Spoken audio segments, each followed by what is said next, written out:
ओ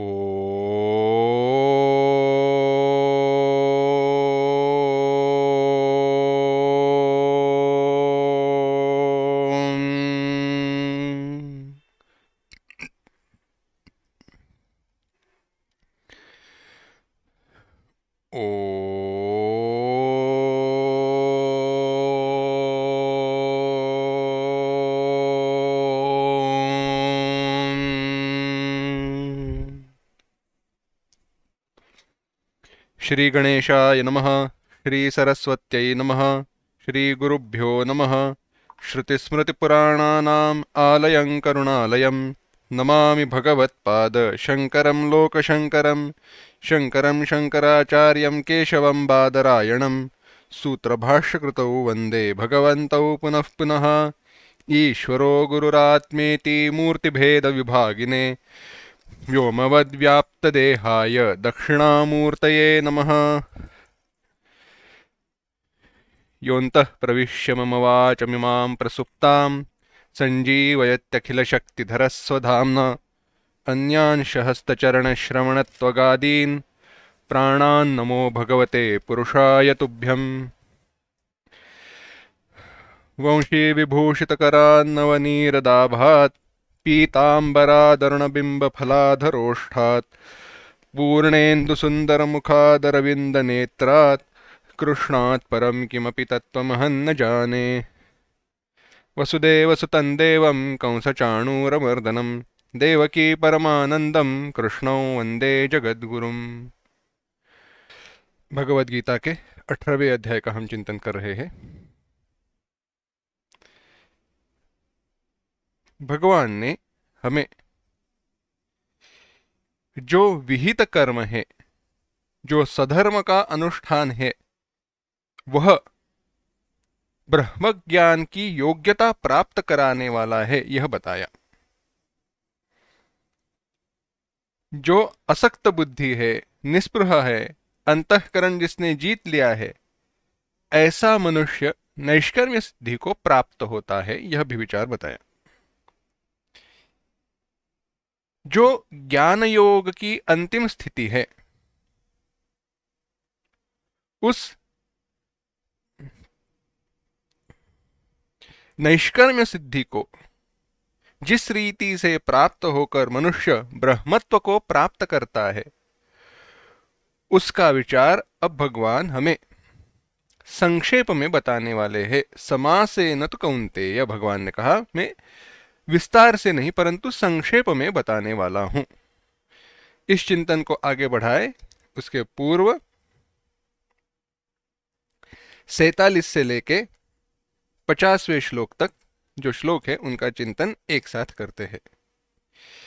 श्रेयान् स्वधर्मो विगुणः परधर्मात् स्वनुष्ठितात् स्वभावनियतं कर्म कुर्वन्नाप्नोति किल्बिषम् सहजं कर्म कौन्तेय सदोषमपि न त्यजेत् सर्वारम्भा हि दोषेण धूमेनाग्निरिवावृताः असक्तबुद्धिः सर्वत्र जितात्मा विगतस्पृहः नैष्कर्म्यसिद्धिं परमां सन्न्यासेनाधिगच्छति। सिद्धिं प्राप्तो यथा ब्रह्म तथाप्नोति निबोध मे समासेनैव कौन्तेय निष्ठा ज्ञानस्य या परा। भगवान कह रहे हैं सिद्धिं प्राप्तो यथा ब्रह्म, सिद्धिं प्राप्तः, जिसने सिद्धि को प्राप्त किया है, सिद्धि को प्राप्त किया है या सिद्धिं प्राप्तः, सिद्धि को प्राप्त हुआ, जो सिद्धि को प्राप्त हुआ है। कैसी सिद्धि? अपने कर्मों के द्वारा ईश्वर की पूजा करके स्वकर्मणा तमभ्यर्च्य सिद्धिं विन्दति मानवः। भगवान ने कहा था तो अपने कर्मों के द्वारा उस ईश्वर की पूजा करके, उस ईश्वर की कृपा से उत्पन्न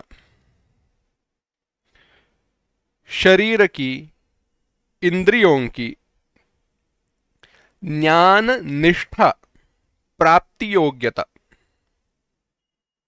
केवल ज्ञान नहीं, ज्ञान में निष्ठा, दृढ़ता, वह साक्षात्कार उस प्राप्ति की योग्यता रूप सिद्धि को, यानी बीइंग एलिजिबल, पात्र होना, ब्रह्म ज्ञान के लिए पात्र होना, उस पात्रता को सिद्ध करना ही यह सिद्धि है।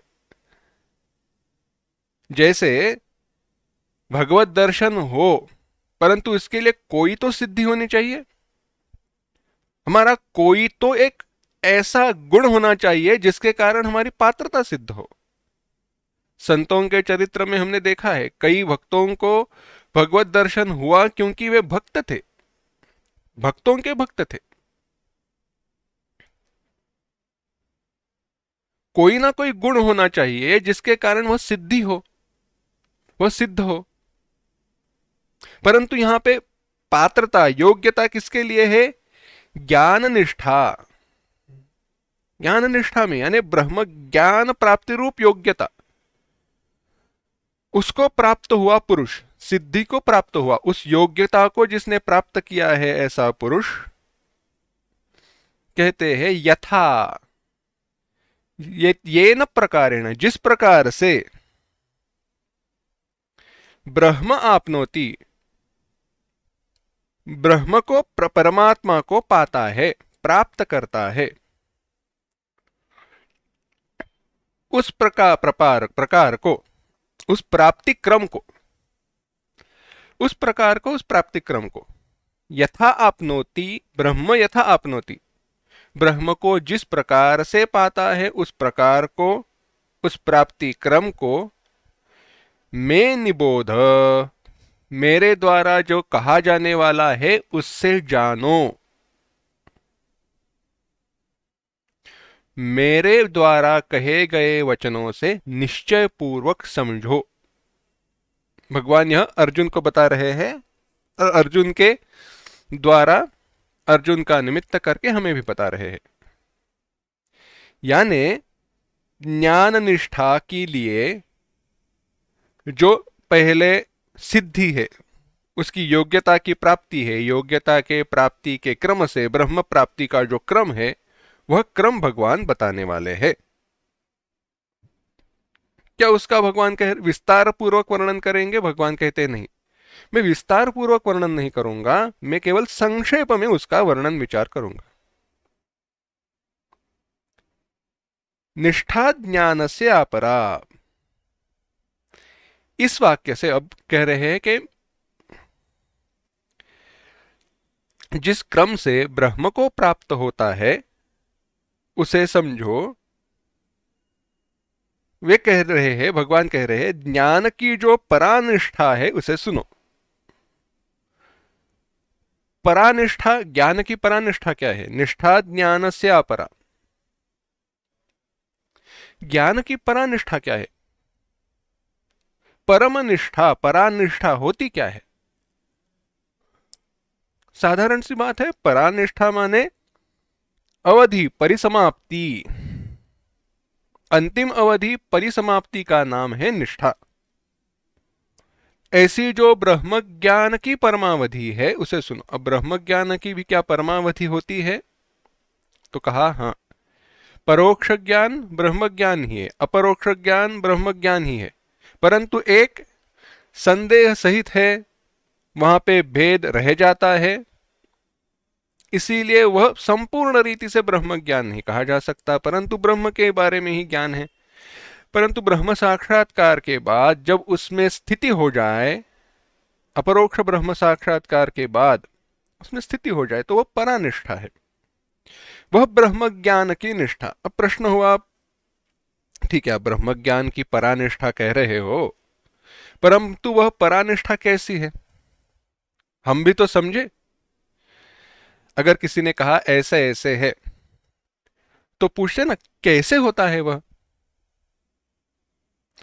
कैसे होता है, वह कैसे समझे कि वह प्राप्त हुआ है? वह अंतिम जो भी पड़ाव है, अंतिम जो भी पग है, वह कैसे प्राप्त हुआ है? पता कैसे चले, समझे कैसे? तो भगवान कहते हैं, बताएंगे। यहां पे भगवान भाष्यकार आदि शंकराचार्य जी बड़ा सुंदर भाष्य लिखते हैं। संवाद के रूप में वह कहते हैं निष्ठा ज्ञान से अपरा, कहते हैं कीदृशी सा, जो ब्रह्म ज्ञान की परिसमाप्ति है वह किस प्रकार की है, वह कैसी है। तो कहा ब्रह्म ज्ञान की परिसमाप्ति जैसा आत्मज्ञान है वैसी है। अच्छा, आत्मज्ञान की परिसमाप्ति जैसे है वैसी है, अरे कहना क्या चाहते हो? ब्रह्म ज्ञान की परिसमाप्ति जैसे आत्मज्ञान वैसी, आत्मज्ञान क्या है? ब्रह्म ज्ञान है। समझे कैसे? तो कहा आत्मज्ञान क्या है? तो कहा जैसा आत्मा है वैसा आत्मज्ञान है। माने है कैसा? जो भगवान ने उपनिषद वाक्यों के द्वारा पहले बताया है वैसा। सत्यम ज्ञानम अनंतम ब्रह्म, असंगम, वह सारे जो लक्षण बताए हैं वैसा ही आत्मा है और वैसा ही आत्मज्ञान है। माने कोई सामान्य सी बात है, उन लक्षणों का चिंतन करो, वह सारे लक्षण जहां पर उतर आते हैं वह आत्मा है, उसका साक्षात्कार होने पर आत्मज्ञान हो जाएगा। तो बात ऐसी है, यहां पर भगवान भाष्यकार आगे कहते हैं, देखो थोड़ा यहां पे विषयांतर करके बता रहा हूं। जो वस्तु आपको बिल्कुल पता नहीं है, जो वस्तु आपको बिल्कुल भी पता नहीं है, जिसके बारे में आपको बिल्कुल भी कोई ज्ञान ही नहीं है, कुछ पता नहीं है, क्या उस पदार्थ को, उस वस्तु को, उस विषय को जानने की इच्छा होगी? विचार करके बताइए। जिसके बारे में आपको बिल्कुल भी ज्ञान नहीं है, कुछ भी पता नहीं है, क्या उसे जानने की इच्छा हृदय में निर्माण होगी? नहीं होती है। वस्तु आधी जानी जानी चाहिए, वस्तु का थोड़ा बहुत ज्ञान होना चाहिए, थोड़ा बहुत उसका संदर्भ कुछ तो पता होना चाहिए, तब भी जाकर यह ज्ञान होने की, ज्ञान प्राप्त करने की इच्छा होगी।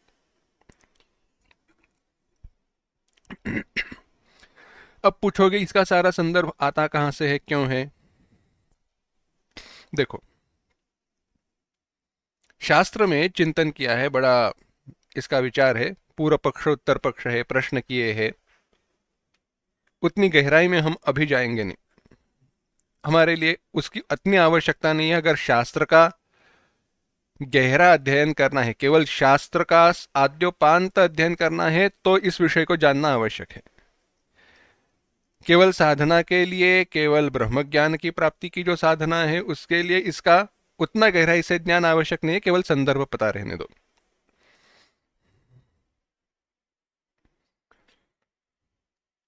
जो वस्तु बिल्कुल भी पता नहीं है उसके ज्ञान की इच्छा नहीं होती। इसीलिए ब्रह्म जो है वह ब्रह्म के प्राप्ति की इच्छा, ब्रह्म ज्ञान की इच्छा अंतःकरण में होती है। इसका तात्पर्य है ब्रह्म प्रसिद्ध है, हम जानते हैं परंतु उसको विशेष रूप से नहीं जानते। इसकी तरफ कई सारे प्रश्न उपस्थित किए गए हैं। अगर ब्रह्म जानते हैं तो उसको जानने की इच्छा क्यों होगी? है ना? चीनी क्या है मैं जानता हूं, तो चीनी जानने की इच्छा होगी? नहीं, आवश्यकता ही नहीं है। सूरज, सूर्य जानता हूं, तो जानने की इच्छा होगी? नहीं। परंतु अगर मैं प्रश्न पूछूं, सूरज की जो धूप है, उस धूप से, सूरज की किरणों से हमें गर्मी कैसे पहुंचती है, गर्मी कैसे महसूस होती है? सूरज तो सूर्य तो कई दूर है, बहुत दूर है। उसके जो किरण आते हैं यहाँ पर उसके द्वारा हमें ऊष्मा, प्रकाश इत्यादि कैसे मिलते हैं? सूरज का रंग पीला है या सफेद है? हमें दिखाई देता है पीला है, परंतु शाम को देखें तो लाल सुनहरा दिखाई देता है। दोपहर की धूप में हम देख भी नहीं पाते, परंतु थोड़ा देखें तो पीले रंग का दिखाई देता है। उसका रंग क्या है? अब इन प्रश्नों के उत्तर हम नहीं जानते। अब देखो, इनका संदर्भ अचानक से आया क्योंकि आज हमारे इसरो का एक यान सूर्य के अध्ययन के लिए जा रहा है। परंतु रहने दो, वो बात तो हमारी देश के लिए अभिमान कारक है। परंतु हमारा तात्पर्य यहां पे यह है, सूर्य को जब हम जानते हैं तो इन सारी चीजों को नहीं जानते। इसका तात्पर्य यह हुआ, जब इन सारे प्रश्नों का उत्तर खोजना है तो पहले सूर्य को सामान्य रीति से जानना आवश्यक हुआ। We must have some general knowledge. कोई तो सामान्य अनुभव हमारा सूर्य इस पदार्थ द्रव्य के सापेक्ष होना चाहिए, तब जाकर कोई विशेष ज्ञान के प्राप्ति की इच्छा होगी। ब्रह्म अत्यंत प्रसिद्ध है, नित्यानुभव सिद्ध है। हर क्षण हर पल हम परब्रह्म का अनुभव करते हैं, परंतु भगवान भाष्यकार यहां पे कहते हैं, बड़ी सुंदर बात कहते हैं जो अत्यंत महत्वपूर्ण है, ध्यान देने योग्य है। वे कहते हैं, ब्रह्म यद्यपि अत्यंत प्रसिद्ध है, अत्यंत प्रसिद्ध, वेल नोन, वेल एस्टैब्लिश्ड, उसको नहीं जानते ऐसे कह भी नहीं सकते। अच्छा, मैं कहीं प्रदेश में दक्षिण अफ्रीका या दक्षिण अमेरिकाई देश में कोई एक जंगल में जाकर उनमें वहां पे रहने वाला कोई जो व्यक्ति है उसको पकड़ कर लेकर आऊंगा, उसको पूछो ब्रह्म पता है कि नहीं। मैं उसको ब्रह्म पता है कि नहीं पर पूछूंगा नहीं। मैं पूछूंगा क्या तुम अपने आप को जानते हो? उसने कहा हाँ, तो वह ब्रह्म को जानता है। क्योंकि अहम इस रूप से देखो, ब्रह्म तो हमने दिया हुआ ज्ञान शब्द है ना, भाषा में प्रकट करने के लिए उसे दिया हुआ नाम ब्रह्म है। परंतु क्या वह नाम वह वस्तु है क्या? नहीं। नाम के द्वारा निर्देशित जो वस्तु है, पदार्थ है, वह वो है। और ब्रह्म का हमें साक्षात जो अनुभव नित्य आते रहता है वो अहम अहम मैं इस रूप में आता है। परंतु भगवान भाष्यकार कहते हैं, ब्रह्म अत्यंत प्रसिद्ध है, सुविज्ञेय है, अत्यंत समीप है, हमसे भिन्न नहीं है। फिर भी विवेक रहित मनुष्यों को, जिन्होंने आत्मानात्म विवेक किया नहीं है, जिनके द्वारा हुआ नहीं है, जिनके द्वारा अनात्मा का नित्य चिंतन होता है, उन मनुष्यों को अविद्या के द्वारा कल्पित, अगली बात महत्वपूर्ण है, अविद्या के द्वारा कल्पित, अविद्या के द्वारा निर्मित नाम रूप के भेद से, नाम और रूप उनके कारण, उन विवेक रहित मनुष्यों की बुद्धि भ्रमित हो जाने के कारण, अंतःकरण में संभ्रम निर्माण होने के कारण, वही ब्रह्म जो अत्यंत प्रसिद्ध है, समीप है, सुविज्ञेय है, वह दुर्विज्ञेय, जानने के लिए अत्यंत कठिन, दूर और अप्रसिद्ध सा प्रतीत होता है, दूर सा दिखाई दे रहा है। यह हमारी बात है। ब्रह्म जानना है तो क्या, कौन सी बड़ी बात है? जानो, आसान है, परंतु नहीं। दुर्दशा हमारी यही है, यही बात है। देखो, ब्रह्म है अत्यंत प्रसिद्ध, परंतु फिर भी उदाहरण बताते हैं तो बात समझ में आएगी।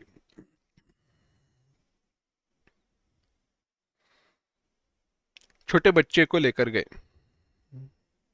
छोटे बच्चे को क्या, हम भी जाएं, चलो हमारा ही उदाहरण लेते हैं। हम सोने के गहनों की दुकान में गए, सोने के गहनों की दुकान में गए, कई सारे गहने वहां पे रखे हुए हैं, अलग अलग प्रकार के हाथ है, हार है, अंगूठियां हैं, कुंडल है, नथनियां है, बाजूबंद है। आजकल बाजूबंद वगैरह कोई पहनता नहीं है, परंतु है, वहां पे रखे हुए हैं। अब प्रश्न उपस्थित होता है, देखो यह सारे जो है, यह सारे जो अलंकार है, वह अलंकार भिन्न भिन्न है या एक है? हमारे लिए जहां पर उन्हें हम पहनेंगे, चाहे गले में हो, हाथ में हो, कानों में हो, नाक में हो, कमर में बांधना हो, कुछ भी हो, भुजाओं में हो, इस नाम रूप के कारण, हार, अंगूठी इत्यादि नाम रूपों के कारण, नाम उसका जो नाम है वह, और रूप अलग अलग रूप, इनके कारण उन सारे गहनों में, अलंकारों में हमें भेद दिखाई देगा। परंतु जो सुनहार है, वह जब उन अलंकारों को बेचेगा तो कैसे बेचेगा? अलंकारों को बेचेगा, उन नाम रूपों को बेचेगा, या जितना सोना है उससे बेचेगा? सोने का मूल्य ही बताएगा ना। उन अलंकारों में, गहनों में जो सोने का मूल्य है, उसके अनुसार ही कीमत बताई जाएगी। हाँ, कारीगरी जो है वह तो अलग से रहेगी, परंतु मुख्य मूल्य में जो भेद है वह तो क्या है? सोने का है। यानी जो सुनहार है वह सारे गहनों में, अलंकारों में सोना देख रहा है, वह वहां पे भेद नहीं देख रहा, परंतु हम हर अलंकार में भेद देख रहे हैं। ऐसी बात है। इसके विरुद्ध भगवान कह रहे हैं, जो अविवेकी है उनके विरुद्ध, उसके विरुद्ध जो बाह्याकार निवृत्त बुद्धि नाम तु, जिनकी बाह्याकार बुद्धि निवृत्त हो गई है, जिनकी बुद्धि विषयों की तरफ जाना रुक गई है, जिन्होंने गुरु और आत्मा की कृपा का लाभ कर लिया है, जिन्होंने गुरु और आत्मा की कृपा लाभ कर ली है, उन दोनों की कृपा प्राप्त हुई है, उनके लिए, उन पुरुषों के लिए इससे अधिक सुप्रसिद्ध, सुविज्ञेय सुखस्वरूप और अपने समीप कुछ भी नहीं है। प्रत्यक्षावगमम धर्म्यम, भगवान ने कह दिया था, इत्यादि वाक्यों से यही बात कही। विषयों का चिंतन करना छोड़ दो, विषयों के पीछे भागना छोड़ दो, जो अपना है वह आपको प्राप्त ही है। परंतु कहते हैं ना, घर की मुर्गी दाल बराबर, जो अपना है उसका मूल्य है नहीं।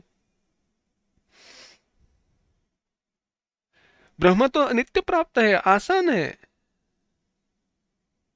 हम सुख स्वरूप है ही, परंतु क्या है, इसे छोड़कर हम विषयों के पीछे भागते हैं, इसलिए उस सुख स्वरूप का हमें अनुभव नहीं होता। इसीलिए अपने शरीर को जानने के लिए जैसे अत्यंत अन्य प्रमाण की अपेक्षा नहीं रहती, वैसे ही आत्मा उससे भी अंतरतम, इनर, अंदर, अंतरतम, more inner, not outer, external, internal, आत्मा उससे भी अंतरतम, हमारे अत्यंत निजी होने के कारण आत्मा को जानने के लिए कोई अन्य प्रमाणांतर, कोई अन्य साधन की अपेक्षा नहीं होती। इसीलिए यह सुप्रसिद्ध है, जो विवेकी है उनके लिए आत्मज्ञान निष्ठा सुप्रसिद्ध है।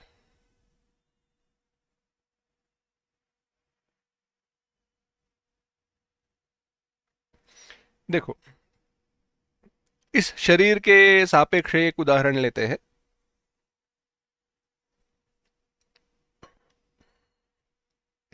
अगर मेरा नाम लेकर कोई पूछे प्रणव कौन है, यानी इस यह जो शरीर है, यह जो देह है, इसका नाम प्रणव है। इस देह का नाम है, जीव का नहीं। जीव का न तो कोई नाम है, न कोई रूप है, क्योंकि हर जन्म में इसको नया शरीर मिला है, नया नाम मिला है, नया रूप मिला है। जीव हर जीव हर जन्म में नया शरीर, नया नाम, नया रूप धारण करता है। उसका न कोई नाम है, न रूप है। भागवत में कथा आती है, चित्रकेतु राजा की कथा आती है। हुआ ऐसे, चित्रकेतु राजा को पुत्र की प्राप्ति हो नहीं रही थी।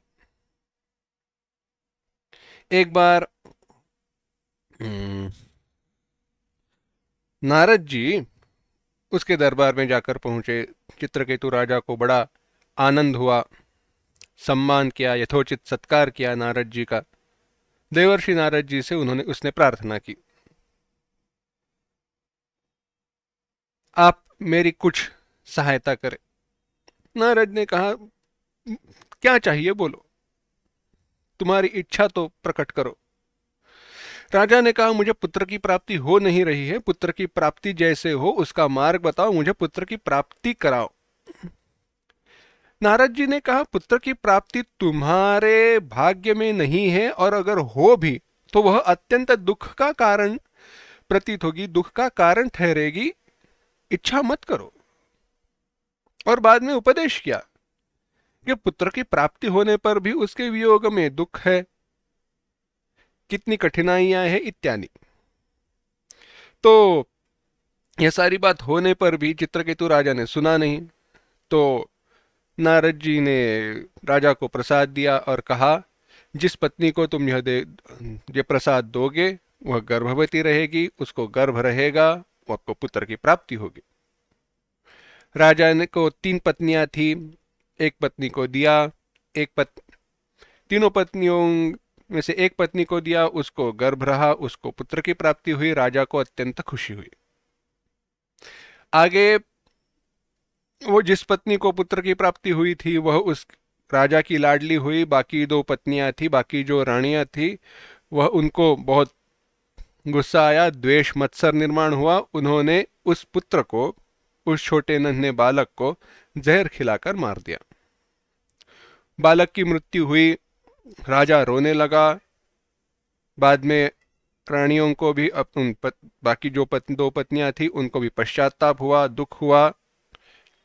वह सारा विषय, वह सारा विचार भिन्न है, परंतु वह सब चलते रहा। राजा को दुख हुआ, राजा रो रहा था जोर जोर से। उसी समय नारद जी वहां पर पहुंचे। नारद जी को तो पता है किस समय कहां पे जाना है।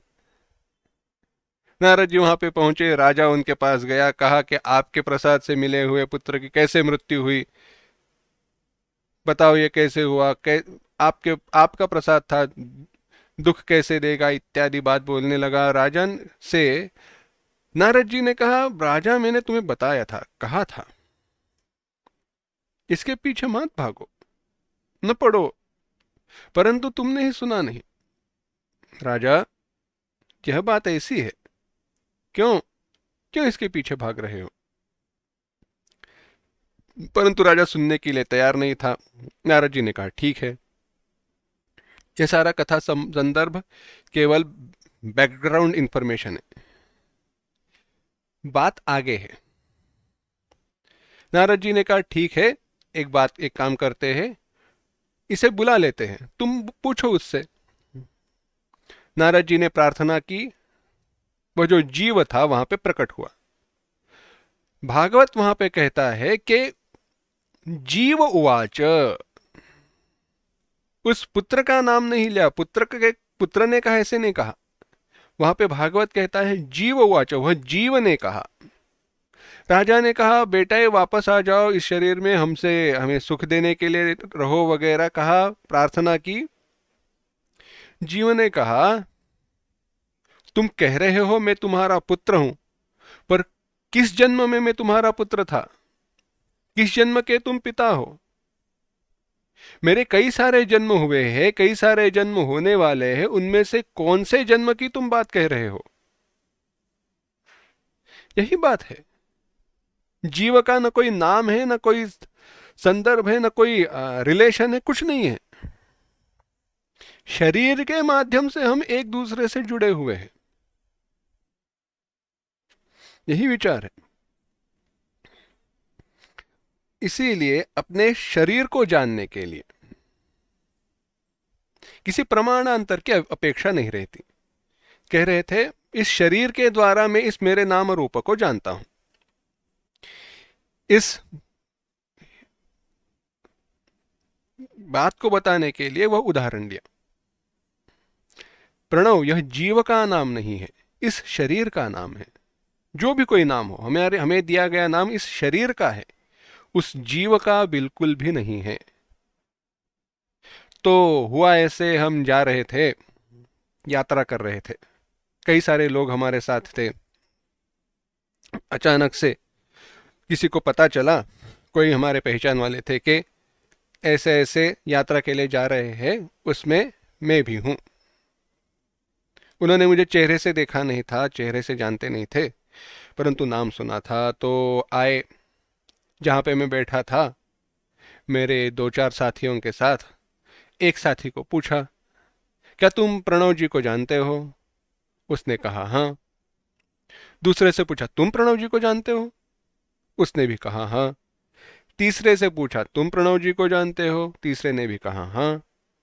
अब मुझे पूछा तुम प्रणव जी को जानते हो, तो मुझे क्या उत्तर देना चाहिए? मुझे हाँ कहना चाहिए या मैं ही हूं कहना चाहिए? मैं ही हूं, यही उत्तर आएगा ना। यानी शरीर को जानने के लिए अन्य कोई प्रमाण की आवश्यकता नहीं है, मैं जानता हूं नहीं, मैं हूं। कौन से प्रमाण की आवश्यकता रही? क्या आंखों से देखकर कहना पड़ा, हाथ से स्पर्श करके कहना पड़ा, सूंघ कर देखना पड़ा? नहीं।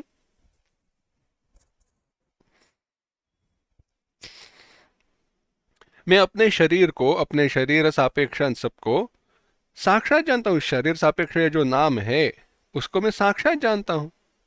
अन्य कोई प्रमाण की, ज्ञान के साधन की आवश्यकता है नहीं। इसी प्रकार से आत्मा को जानने के लिए अन्य कोई प्रमाणांतर की, अन्य कोई दूसरे प्रमाण की आवश्यकता नहीं है। वह स्वयं सिद्ध है, स्वयं प्रकाश है।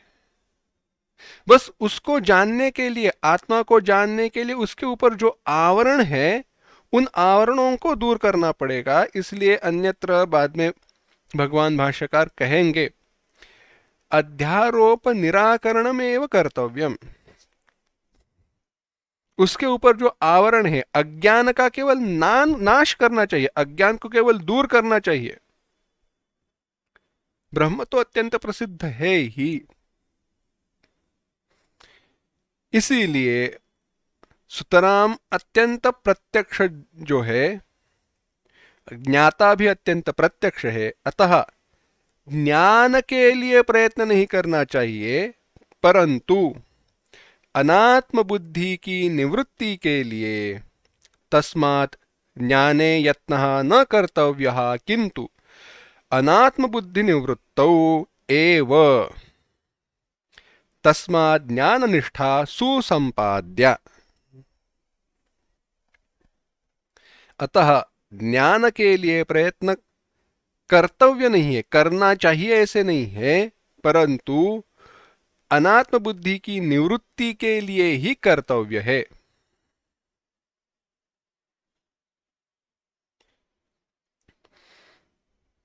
इसीलिए ज्ञान निष्ठा सुसंपाद्य है।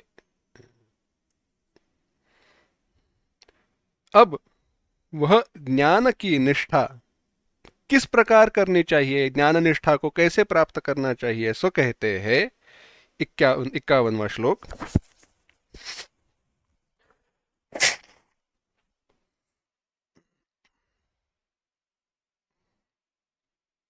51वां श्लोक। बुद्ध्या विशुद्धया युक्तः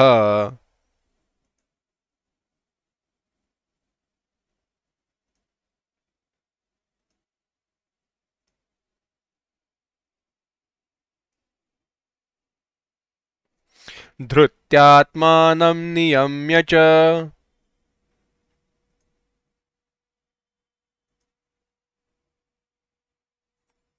शब्दादीन् विषयान् त्यक्त्वा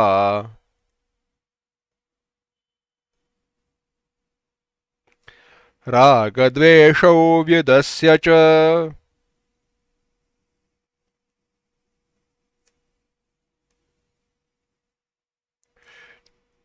बुद्ध्या विशुद्धया युक्तः धृत्यात्मानं नियम्य च शब्दादीन् विषयान् त्यक्त्वा रागद्वेषौ व्युदस्य च।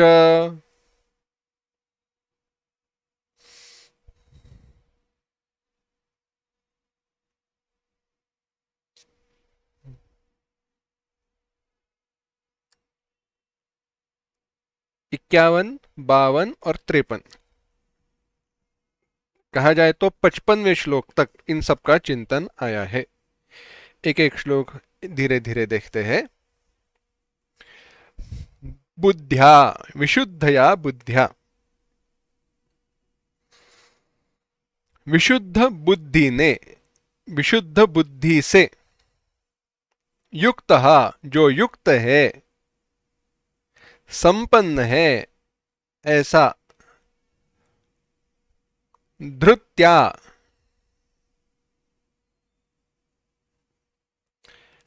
आत्मानं नियम्य च धैर्येण, धैर्य से, आत्मानं नियम्य च आत्मा को, शरीर को संयमित करके, संघात रूप आत्मा को, शरीर का, आत्मा को, शरीर को संयम करके, वश में करके, शब्दादीन विषयान त्यक्त्वा, शब्द आदि जो विषय है उनको छोड़कर, उनका त्याग करके,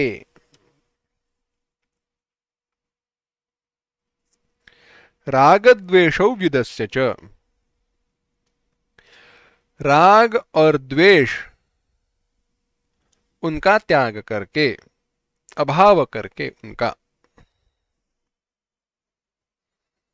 क्या कह रहे हैं भगवान, विस्तार देखते हैं। भगवान कह रहे हैं विशुद्ध बुद्धि से युक्त होकर, धैर्य से कार्यकरण के संघात रूप आत्मा को, शरीर को संयम करके, वश में करके, विषयों को, शब्द आदि जो विषय है, शब्द स्पर्श रूप रस गंध, इन विषयों को छोड़कर, उनका त्याग करके,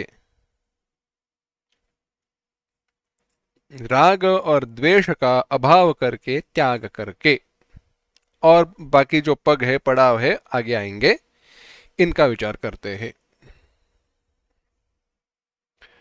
बुद्ध्या विशुद्धया, विशुद्ध बुद्धि से, विशुद्ध कपट रहित निश्चयात्मक बुद्धि से,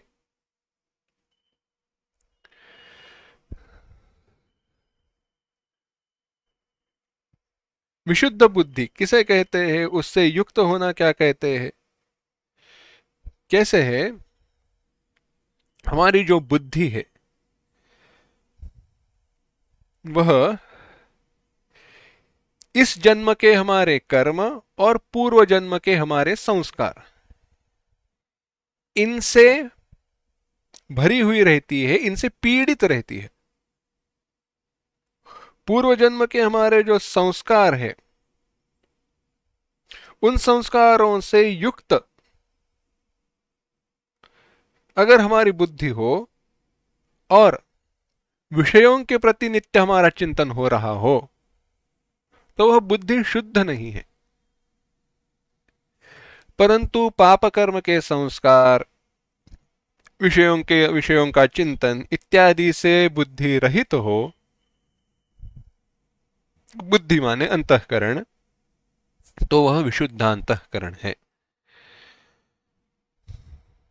जिनका अंतःकरण ऐसे शुद्ध हो गया है, अंतःकरण शुद्ध नहीं है इसका तात्पर्य यह नहीं है कि वह कभी शुद्ध होगा ही नहीं। शुद्ध होगा, परंतु उसके लिए प्रयास करना पड़ेगा, और प्रयास के साथ जिनका अंतःकरण शुद्ध हुआ है, प्रयत्न के साथ जिनका अंतःकरण शुद्ध हुआ है, बुद्ध्या विशुद्धया, यानी कपट रहित। कपट रहित माने पाप कर्म के संस्कार वहां पे नहीं है, और निश्चयात्मक बुद्धि है, निश्चय करने वाली है, दृढ़ है, और धैर्येण आत्मानं नियम्य, धैर्य के साथ, बहुत बड़ा धैर्य आवश्यक है, कार्यकरण के संघात रूप इस शरीर को, इस शरीर में इंद्रिया है, कार्य है, करण है इत्यादि सब कुछ, इनका संघात एक समूह है। इस शरीर को वश में करके, इस शरीर को वश में करने के लिए बड़ा धैर्य आवश्यक है, आसान बात नहीं है। इस शरीर को वश में करना आसान बात नहीं है। कहते हैं ना, वो कथा बताते हैं, एक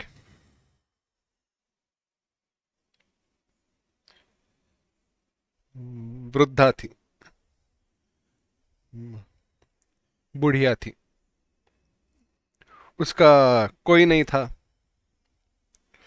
तो वन में जाके लकड़ी इकट्ठा करके लेकर आओ।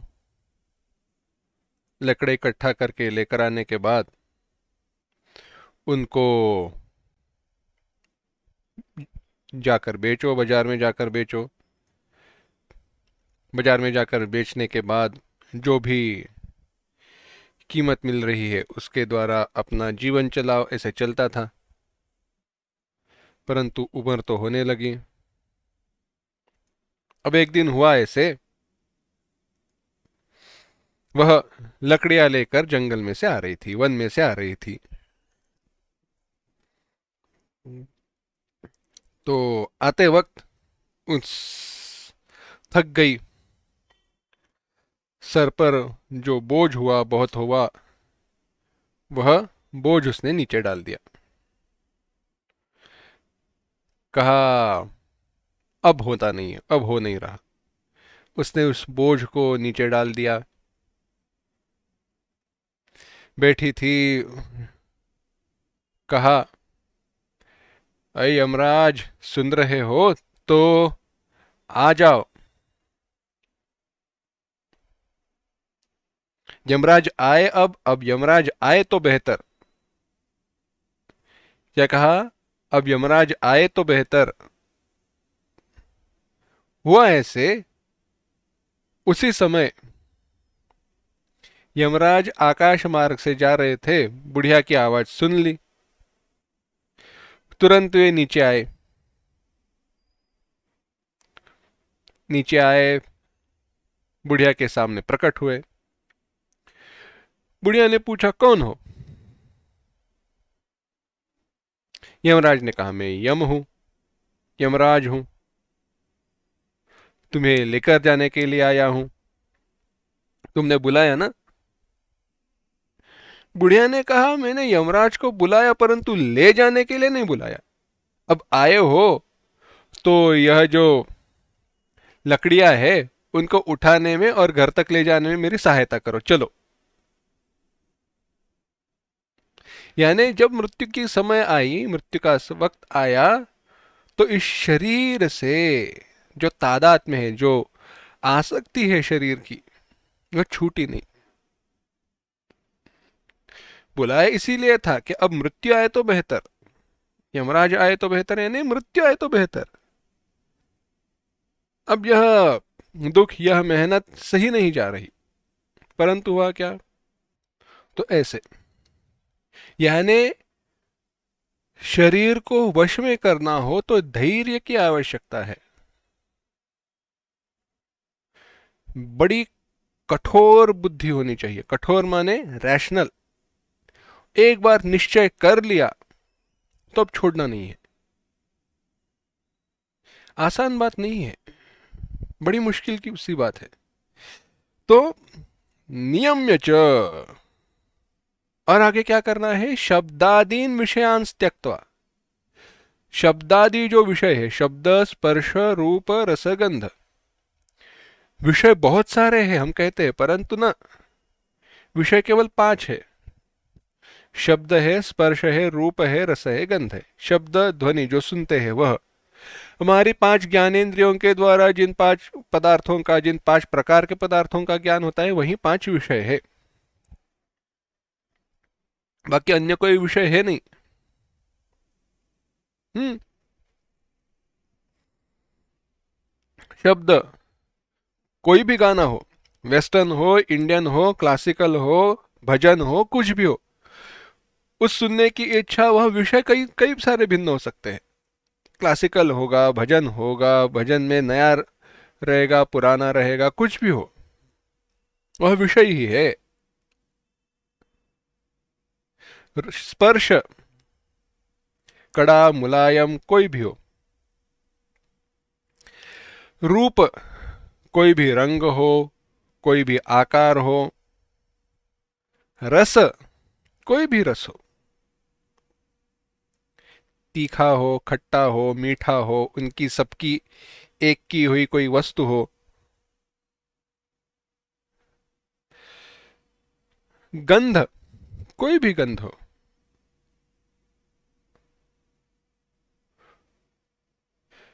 बहुत सारे गंध होते हैं, परंतु गंध एक ही विषय है। तो इन सारे विषयों का, शब्दादि विषय जो है, उन विषयों को छोड़कर, तात्पर्य यह है, इस शरीर को पालने के लिए, शरीर के रक्षण के लिए जिन विषयों की आवश्यकता है, जिन विषयों की जरूरत है, उनसे अतिरिक्त सुख के लिए अन्य जो विषय है उनके पीछे न भागना। कई सारे महात्मा हुए,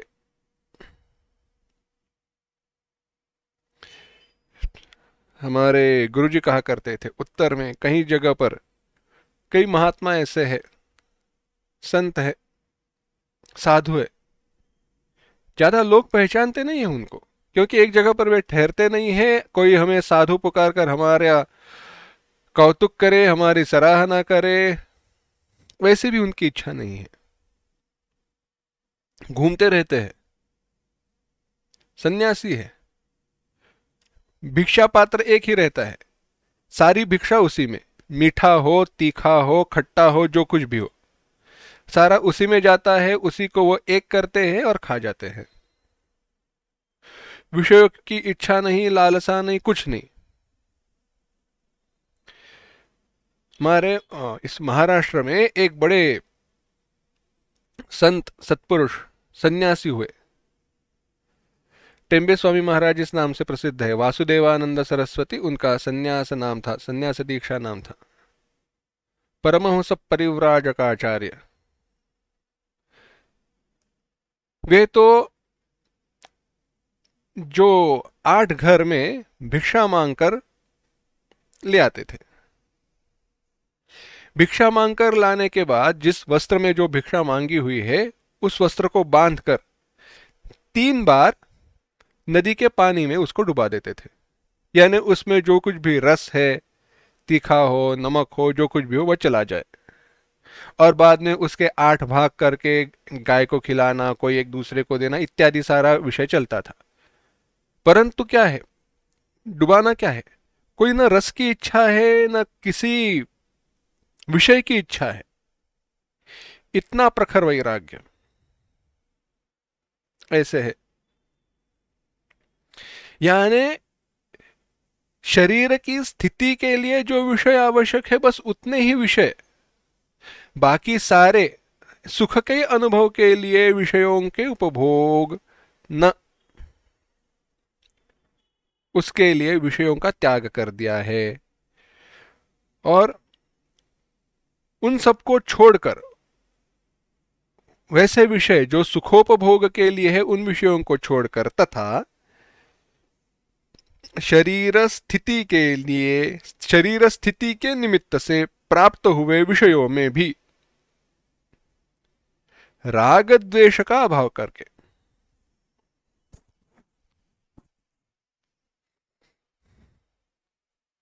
शरीर के स्थिति के लिए, यानी समझो भिक्षा मांगने के लिए गए,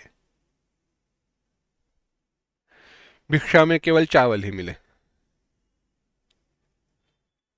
उबले हुए, मतलब कुक्ड, कच्चे नहीं, परंतु दाल किसी ने दी ही नहीं, चावल ही मिले। तो ऐसा है नहीं कहना है अरे आज चावल ही मिले, कहीं दाल मिल जाती तो अच्छा होता ना। न राग है न द्वेष है, जो मिला शरीर की स्थिति है, अच्छा है।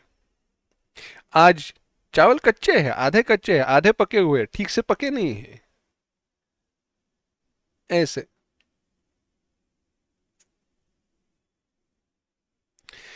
शरीर के स्थिति के लिए जो विषयों का अंगीकार किया है, स्वीकार किया है, वहां पर न राग है न द्वेष है, अनुकूल प्रतिकूल बुद्धि नहीं है, जैसे है वैसे भगवान की इच्छा। अब पता चलेगा धैर्येण जो कहा, धृत्या, धैर्य के साथ शरीर को वश में करना, धैर्य क्यों है? बहुत प्रैक्टिस लगती है, जन्म जन्मांतर की साधना काम आती है, आसान नहीं है। ऐसे ही कहना, देखो अंतःकरण में विचार वृत्ति उत्पन्न होने के बाद उसका नियमन करना बात अलग है। राग द्वेषादि का वृत्ति निर्माण होने के बाद रहने दो भगवान की इच्छा, यह कहना एक बात है, परंतु ऐसी वृत्ति ही, ऐसा विचार ही अंतःकरण में उत्पन्न न होने देना अगली बात है।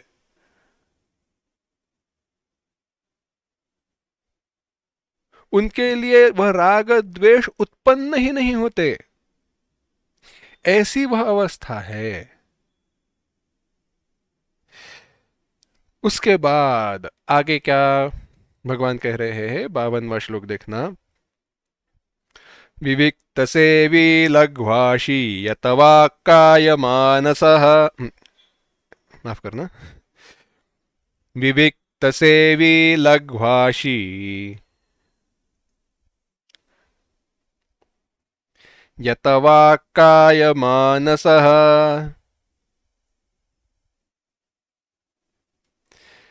ध्यान योग परो नित्यम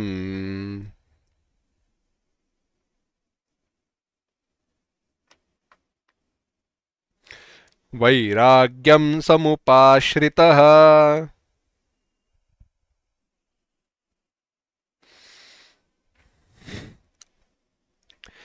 एक साथ, विविक्त सेवी लघ्वाशी यतवाक्काय मानसः ध्यान योग परो नित्यम वैराग्यम समुपाश्रितः। भगवान कह रहे हैं विविक्त सेवी, विविक्त देश का सेवन करने वाला, विविक्त एकांत, जिससे जो अत्यंत भिन्न है, दूर है, ऐसा विस्तार हम बाद में देखेंगे। विविक्त देश का सेवन करने वाला, लघ्वाशी, लघु अशनशील, अत्यंत हल्का आहार करने वाला, यतवाक्काय मानसः, मन और मन, वाणी, वाणी काय मन, काय शरीर और मनसः मन, वाणी शरीर और मन इनको वश में करने वाला।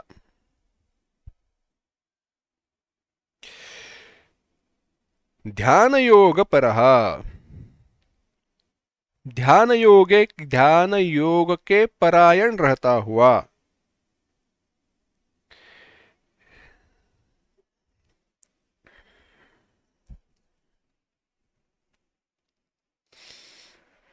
उसी के साथ नित्यम कहा, नित्य ध्यान योग परायण।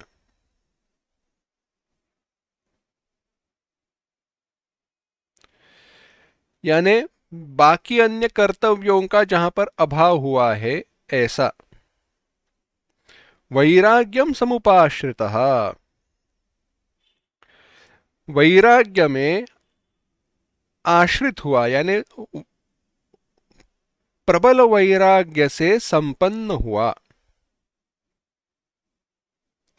विस्तार देखते हैं। भगवान ने कहा विविक्त सेवी, विविक्त देश का सेवन करने वाला, सेवन करने वाला, अवलंब करने वाला, वहां पर रहने वाला, वन, नदी तीर, पहाड़ की गुफा आदि एकांत देश का सेवन करना जिसका स्वभाव है, गिरिकंदराओं में रहना जिसका स्वभाव है, ऐसा। हरेक के बस की बात नहीं है। विविक्त देश का सेवन करना है तो उसके लिए अधिकार होना चाहिए, प्रारब्ध होना चाहिए, साधना होनी चाहिए, शरीर की तैयारी होनी चाहिए। हमारे मित्र है, उन्होंने बात बताई, यह सबके द्वारा हो नहीं सकता। उन्होंने कहा, वे पढ़ रहे थे, उत्तर काशी में थे, काशी में थे नहीं, तभी वो हरिद्वार में थे, हरिद्वार ऋषिकेश वहां पर रहा करते थे। तो उन्होंने कहा, ये लगभग 20 साल पहले की बात होगी। उन्होंने कहा वहां पे गए, अचानक से वैराग्य उत्पन्न हुआ, पढ़ाई करते थे, लोगों को देखा, तो उन्होंने कहा नहीं, जाएंगे, तपाचरण करेंगे, ध्यान लगाकर बैठेंगे। गए, गांव से ही उत्तर में थोड़ी दिशा पर जंगल शुरू होता है, वहां पर कंबल वगैरह लेके गए, वहीं पे रहने लगे। एक दिन हुआ, भिक्षा के लिए आए, ब्रह्मचर्य दीक्षा ली थी, भिक्षा के लिए आए, भिक्षा मांगकर वहां पे गए। दूसरा दिन हुआ, दूसरे दिन में या तीसरे दिन में, अब ठीक से याद नहीं आ रहा, एक कोई बूढ़ा आदमी आया वहां पे, उनसे पूछा क्या कर रहे हो, और मित्र से कहा यह सब करना योग्य नहीं है, तुम्हारे लिए नहीं है, जाओ जहां पे पढ़ रहे हो वहां पे चले जाओ वापस। परंतु इसने कहा, मन में तो बड़ा दृढ़पुता पूर्वक निश्चय था कि नहीं, करना ही है, ऐसे है सब। तो तपश्चर्या व तपाचरण वह सब चालू रखा। बाद में डिसेंट्री का प्रॉब्लम शुरू हुआ, शरीर को बड़ा दुख पहुंचने लगा, बड़ी पीड़ा होने लगी। चलकर वापस गांव में आए, जहां पर वो जो हॉस्टल था, वसति गृह था विद्यार्थियों के लिए, वहां पे वापस आए, डॉक्टर को वगैरह दिखाया। डॉक्टर ने कहा थोड़ा इलाज वगैरह करना पड़ेगा। 1-2 हफ्ते तक सहन करना पड़ा उन्हें। तब जाकर उस बूढ़े व्यक्ति की बात ध्यान में आई और फिर से प्रयत्न नहीं किया। है ऐसी बात, शरीर तैयार होना चाहिए, शरीर तैयार हो, और वह कमाया हुआ शरीर ऐसे नहीं है, वह शरीर योग साधन के लिए अलग से ही बना हुआ रहता है। ऐसी तपश्चर्या करनी है, विविक्त देश, गिरिकंदराओं में रहना है, तो उसके लिए जो शरीर, स्थूल शरीर इस उस जन्म में प्राप्त होना चाहिए, उस शरीर का वैसे प्रारब्ध हो तो अनुकूल बात है, वरना बहुत दुख झेलने पड़ेंगे। और अगर वैसे दुख प्राप्त होते, देखो दुखों के ऊपर विजय प्राप्त करना बात अलग है, परंतु जिस हेतु से, सामान्य सी बात है, जिस हेतु से हम विविक्त देश का सेवन कर रहे हैं, वह हेतु ही सिद्ध न हो रहा हो, वहां पे प्राप्त हुए दुखों के कारण शरीर का ही चिंतन हो रहा हो, ब्रह्म साधना ही हो नहीं रही हो, तो क्या फायदा है? इसीलिए विविक्त देश माने लोगों से संपर्क नहीं रहना चाहिए। वह एक जगह पर बैठकर भी हो सकता है। मुश्किल है, परंतु दोनों मुश्किल है। विविक्त सेवी लघ्वाशी लघु अशनशील अत्यंत हल्का आहार। हल्का आहार, अत्यंत हल्का आहार, लिमिटेड फूड, उसमें भी बहुत घी है ऐसा नहीं। क्यों? निद्रा को दूर रखने के लिए। देखो, पेट खाली हो तो भी ग्लानि निद्रा आती है, पेट पूरा भरा हुआ हो तो भी ग्लानि आती है, निद्रा आती है। सुंदर विवेक बताया है गुरु गीता में। अवधूत ने जब उपदेश किया तो वही कहा, सेवन हो, अन्न का भक्षण हो, हम संयत होना चाहिए। युक्ताहार विहार से जो कहा, युक्त आहार विहार, संयत हो। पेट खाली है तो शक्ति ऊर्जा शरीर में न होने के कारण नींद आएगी, और पेट बहुत भरा हुआ हो तो भी बुद्धिमांद्य आकर नींद आएगी। इसीलिए निद्रादि दोषों के निवर्तन करने के लिए, चित्त की स्वच्छता के लिए इनका ग्रहण किया गया है, विविक्त सेवी लघ्वाशी।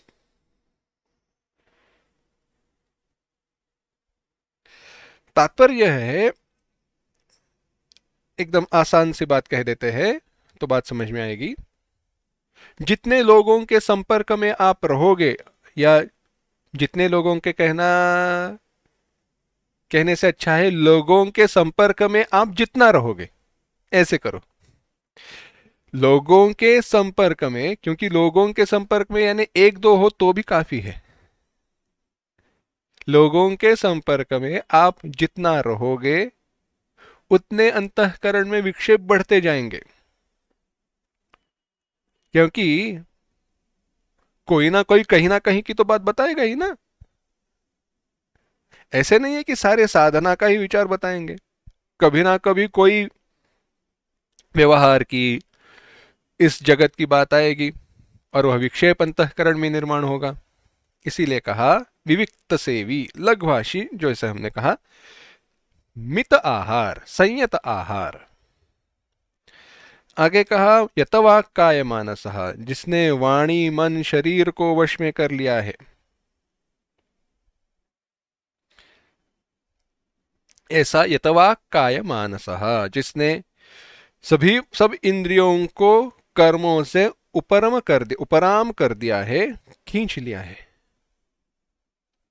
ध्यान योग पर, ध्यान योग के परायण रहता हुआ, आत्मस्वरूप के चिंतन का नाम ध्यान है। यह ध्यान क्या है? आत्मस्वरूप का चिंतन, यही ध्यान है। आत्मा में चित्त को एकाग्र करने का नाम योग है।